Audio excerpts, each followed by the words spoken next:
రేవంత్ రెడ్డి సార్కి కొన్ని సూటి ప్రశ్నలు అడుగుదాం అనుకుంటున్నా. ఇప్పటికే చాలా మంది అడిగేశారు, లేట్ అయిపోయింది. నేను కొంచెం బిజీగా ఉండడం వల్ల అడగలేకపోయినాను అనమాట. అన్నట్లు నిన్న మెదక్లో ఒక చిన్న పాపను రేప్ చేసిందంట. మరి అసెంబ్లీలో మాట్లాడతారా? ఓవైసీ అక్బరుద్దీన్ క్వశ్చన్ చేస్తాడా? పసిపిల్ల, ఆడబిడ్డ, ప్రాణం, పాపం, అయ్యో అబ్బాస్ తప్పు చేశాడు, శిక్ష విధించండి, దీని మీద మీరేమంటారు రేవంత్ రెడ్డి జీ అని అడుగుతాడా?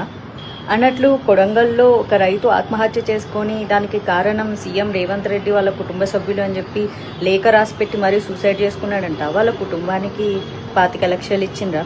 కొన్ని 25,000 ఎవరైనా ఇచ్చిండ్రా? ఆయన ఎవరో కోమటిరెడ్డి వెంకటరెడ్డి అంట. ఆయన పేరు పొద్దు తిరుగుడు పువ్వు అంట. ఎట్ట తిరుగుతాడంట. మరి మీరు ఆ రైతు ఇంటికి వెళ్ళి పరామర్శించి డబ్బులు ఇచ్చారా?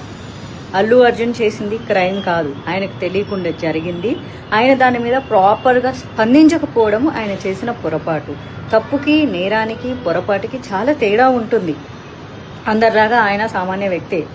మీకు ఎలాంటి హక్కులు విధులు వర్తిస్తాయో ఆయనకి వర్తిస్తాయి. జరిగిన చిన్న పొరపాటుకి సినిమా ఇండస్ట్రీ మీద ఉక్కుపాదం మోపాలి. సినిమా ఇండస్ట్రీని రేవంత్ రెడ్డి కాళ్ళ కింద పెట్టుకోవాలి. జగన్ సినిమా వాళ్ళందరినీ పిలిపించి పోజులు కొట్టి దండం పెట్టించుకున్నట్లు మనం సీఎం అయిన తర్వాత మనం ఎందుకు పెట్టించుకోకూడదు అని.